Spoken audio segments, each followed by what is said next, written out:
Well, good afternoon, everyone. Good afternoon. My name is Craig, and I'm one of your recovery coaches here. So bear with me as I log into the other site so that we can get everyone tuned in that needs to be here. And yes, here I am once again. All right. So let's talk about what we're going to be talking about today. And today we're going to bring you some very good information. This month is September. September is our it's month of recovery, and so I want everyone to be informed that September is the month of recovery, and so get involved, be a part of some type of support group that's dealing or that's based around recovery. If you know someone that's in recovery or in sobriety, please reach out to help them and support them along the way. All right. And so today we're going to bring you an article by castleCraig.co.uk. All right. You go online and receive that. And so today we're going to be talking about what motivates an addicted person to recovery. This is our Coffee and Conversation support group. And once again, what motivates? All right. Welcome, welcome, welcome. Somebody's in the lobby. Welcome. Right. And so, yes, what motivates an addicted person to recovery? Good question. All right. And so the article says the first step in recovery is admitting that you have a problem. That's the first step. All right. E, all right. Good to see you, man. All right. All right. All right. And so, as the article says, the first step in recovery is admitting that you have a problem. That's the first step, right? So the second step is having the willingness to accept or get help. For many people, recognizing that they are engaging in bad habits is not difficult, but finding the motivation to address the addiction can be tough. This is especially true for functioning addicts. All right, and so I am someone who's in recovery. So I am a peer recovery coach. I am someone just like you all who is watching. If you are in some type of recovery, I am just like you as well. All right, there's no big eyes, no big U's. We're all one and the same. So let's go on. We're going to be covering a lot of different titles or topics here. And so they're small and brief. I'm going to read them as we go along. And so the next one we're going to be talking about, how do people get motivated to recover? All right. Addiction is a lifelong illness. So in recovery, there are two parts to motivation, one to enter recovery and one to remain in recovery. All right. That's a two-part. One part is to do what? Enter in recovery. And the second part is to remain in recovery. Having the right motivation is a key aspect in overcoming addiction. In order for motivation to be real, you must find the benefits of recovery to outweigh the cost. On top of that, you need to genuinely believe in it. So you must invest in your recovery. Not only the cost, but you believe that you can do it. The next part we want to talk about, and that is intrinsic motivation. One of the most powerful vehicles for the road to recovery is intrinsic motivation. This means that you are motivated to do something for yourself and yourself alone. For example, you want to quit alcohol because your liver is showing signs of damage from drinking, and you want to improve your health for your own sake. That's intrinsic motivation. All right. Sometimes we get sick. Sometimes we get in some type of trouble or whatever case may be. All right, Kat, I see you. And so we want to work on improving our lives. And so that's one reason why we get into recovery. Studies show that people with intrinsic motivation are most likely to overcome their addiction because it is stronger and more lasting. People who are threatened or forced into treatment are probably destined to a less successful recovery. And so a lot of times we let people know and say, hey, you know, a person have to be willing. A lot of times loved ones, they want for their loved ones to get into some type of recovery, but if they're not motivated or they're not interested in working on themselves, it's very hard to get someone in recovery. So the next one we're going to talk about personal values. For some people, having an external factor is necessary for motivation. This can be anything that matters to you, such as a significant other, career, or even self-image, right? If you find a role model or someone you don't want to disappoint, this can be a great motivational factor. For example, if you are a dad, you may want to be a better person for your kids, right? And these are personal values, you know, one that says for career or significant others or self-image, how you perceive yourself, how you look at yourself, and how you want your kids to view you in the long run. So that's a good way to start. The next one, losing things that matter. All right. Some people don't take their addiction seriously until they are confronted. A spouse may ask for a divorce, or a boss may hint at being fired. While threats and ultimatums can lead to a less successful recovery for some people, it is a wake-up call. If you are a family or friend or an addict and considering ensuing an ultimatum, try to avoid threats, especially as they may backfire. Feelings of shame and blame rarely motivate an addicted person to recover. All right? Instead, try to convince them that they should seek treatment on their own terms. Seek treatment on your own terms. Don't allow people to force you into it, ultimatatumes, things of that nature. All right? Seek recovery on your own terms. Instead of I'm filing for divorce until you stop drinking, explain the potential consequence. Try. Your drinking is impacting my well-being and our children's development. Will you consider getting help? All right. So there's a different approach. There's a different way people may perceive that questionnaire, as opposed to giving them ultimatum. Explain to them, you know, you are genuinely concerned about someone's well-being and that you do love them. So let's look at it from that aspect. Like I said, we're going to be going over different topics, and so I'm going to read each one of them as I go along. To this month is September Recovery Month. The next one we're going to talk about support. Many people with addiction have low self-esteem or are not happy with some aspect of their lives. If you feel dissatisfied with your life, an unexpected show of support may be just what you needed to seek treatment. You may be surprised that your family or friend want you to get better for your own sake, but you should be open to accepting the help when it's offered. A supportive environment can be one of the strongest foundations for lasting recovery. And a lot of people, unfortunately, don't have a support network, a support system in place. That's why we have support groups like this to encourage one another to get well.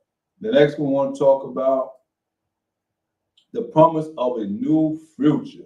In certain situations, you might be motivated to get clean by an unexpected life event. A sudden change that can potentially transform your life for the better can be inspiring. For example, you may have a child on the way. All right, let me read that again. You may have a child on the way, or you may have been accepted into your dream university. Woo! promise of a brighter future can do it, you know. And so take advantage when opportunity presents itself.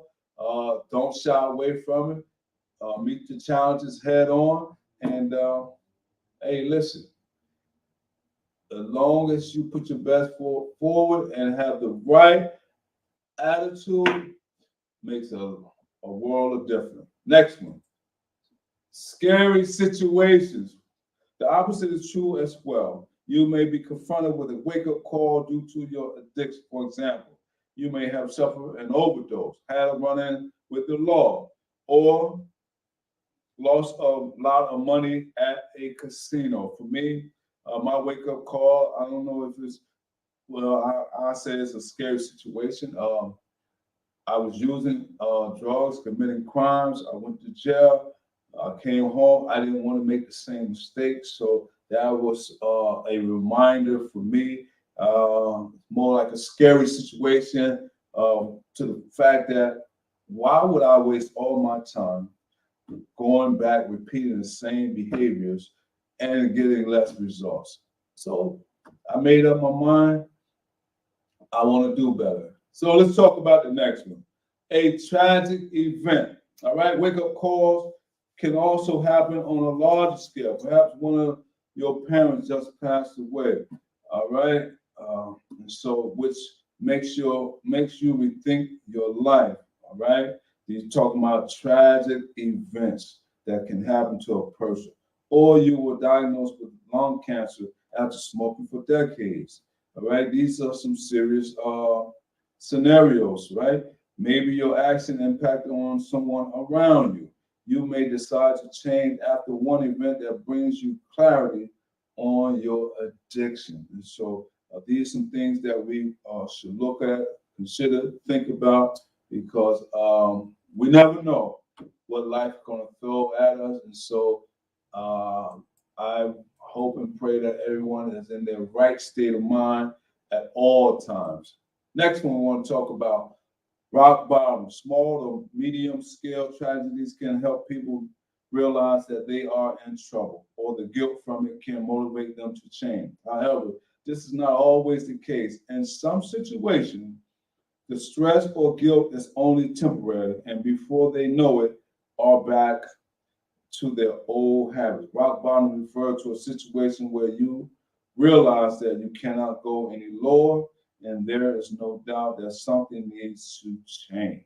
The definition of rock bottom is different for each person. For example, you may overdose once and want to change. For others, even if they overdose, after a few days to recover, they can just start using again. Unfortunately, rock bottom is when you realize that you are at a dead end and have no choice except to get clean. And so I felt like that. Rock bottom. I got tired of being sick and tired of not having money, got tired of doing the same old rigmarole. So I decided, do something about it. All right. Next one. Why do people get demotivated? Good question. I'm glad you asked. Just as there are many reasons that motivate an addicted person to recover, you must also consider the other side. In order to maintain recovery, it is important to recognize the pitfalls that might wait for you. All right? There is some pitfalls that may wait on us unexpectedly. We may be doing well. Next thing you know, boom, something come unexpected. High expectations, all right? Having unrealistic high expectations about treatment can lead to a near immediate loss of motivation and recovery. You may think that you just need to detox and then you are done, but it is just the first step, all right? Or you might find that treatment is more challenging than you thought and taking longer than expected. And if this is the case, you may be tempted to give up. And that is so true, because a lot of times people get tired of hearing the same more information, or they may not have the tolerance for what's been said, or the environment. It can be non-productive, and so a lot of times people have a tendency to have low tolerance, and so we have to develop some patience and figure this thing out. Let's talk about another one: anger and emotions. All right, anger and emotion. Going through therapy can cause past problems to resurface and force you to deal with your underlying issues. All right, the root cause, which isn't easy for everyone, for anyone. This may cause you to get angry with yourself or with others around you. Powerful emotions can trigger you to give up and return to your addiction. Next one: poor preparation.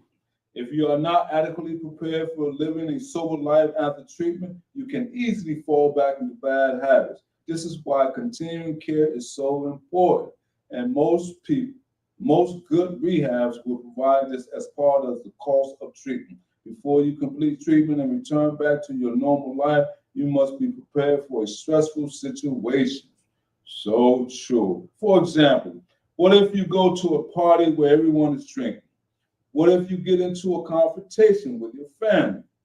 You must have the adequate coping skills before you leave a treatment program. And so, if anybody been in treatment before, and so some type of residential treatment, you know that these things are true. You can go be confronted. You could be in a supermarket, or your family confront you about whatever, and these can trigger relapse situations if you don't have the coping skills. Relapse. Many people associate relapse with failure. This is not true. Emotional or mental relapse is quite common, and commonly happens when you romanticize your past use and forget all the negative that came with it. You know, a lot of times we romanticize things, tell war stories, relive things, and that can cause us to relapse. A physical slip can happen as well, making you question why you ever tried to get better in the first place. Relapse is a factor of addiction. Let me read that again. Relapse is a factor of addiction. All the good reasons that motivate an addicted person to recover may not be enough. But don't fear. Relapse is a part of getting better and can actually strengthen your long-term recovery. It can even be motivating for some, inspiring them to try harder next time. You know, it's like riding a bike. You know, you get on a bike, you fall. What you do? You pick yourself back up, you try it again until you get it right. Tips to motivate an addicted person to recover. It can be challenging to find and keep motivation during recovery, but it is crucial in the long run. Here are some tips to helping yourself or someone you love find motivation to seek treatment. Number one, list the pros and cons. Remember, a key motivating factor is that the cost must outweigh the benefits. Therefore, take the time to make a list of all the pros and cons of maintaining addiction. Number two, meet other people. Go to a meeting, read stories about addiction and recovery, or look up inspiring quotes. These can serve as a warning for those who have not hit rock bottom, as a reminder for those in recovery to never go back. Number three, ask for support. Don't be afraid to ask for support. Support can be a major motivating factor for people. If you need help, your friends and family will likely help you find the strength you need to get better, or a recovery coach. Having the right support will always also help you believe in yourself. And number four, imagine a better future. Imagine a better future. Create goals. Think of what your life will be once you quit. Perhaps you will stop spending money on drugs and use it to travel the world instead. Create both short and long-term goals so you don't get overwhelmed. And lastly, but not least, we want to talk about finding motivation after treatment. All right? Motivation is just as important for those who have completed treatment and are currently in recovery. To maintain a positive outlook, remember to celebrate the small achievements and don't forget why you're here in the first place. Recovery is a long-term journey and will take time and effort. This is why little successes need to be celebrated. Acknowledge each day you've been sober and make sure you are reminded of it every day. Over time, you'll see how far you come, and that will motivate you to keep going. Always remember, always remind yourself that motivated you to get into treatment in the first place. Remember, your dreams, your failures, your fears, and keep inspiring items out as a reminder. If you have a role model or person who don't want to disappoint, keep a photo of them close by. If your motivation is to see the world, sign up for a travel newsletter or start planning a vacation once you reach your sobriety goal. That's a good way to look at it. All right. Most importantly, no matter what got you into treatment in the first place, find a reason to do it for your own well-being. At the end of the day, no one impacts your life more than yourself. Remember, guys, September is Recovery Month. We're going to be going over a whole lot of recovery as we always do. I hope something that I read has set in, sinked in, and that you got something from it. Hey, man, I'm glad to see you, man. You're looking good. And just want to yeah, man, thank you. Hey, man, keep up the good work, man. You look like you're shining, man. I'm put it like that. Yeah, You're shining. I appreciate it. All right, man. Thanks for tuning in. Yes, sir. All right, be good. All right. Kev, take care, man.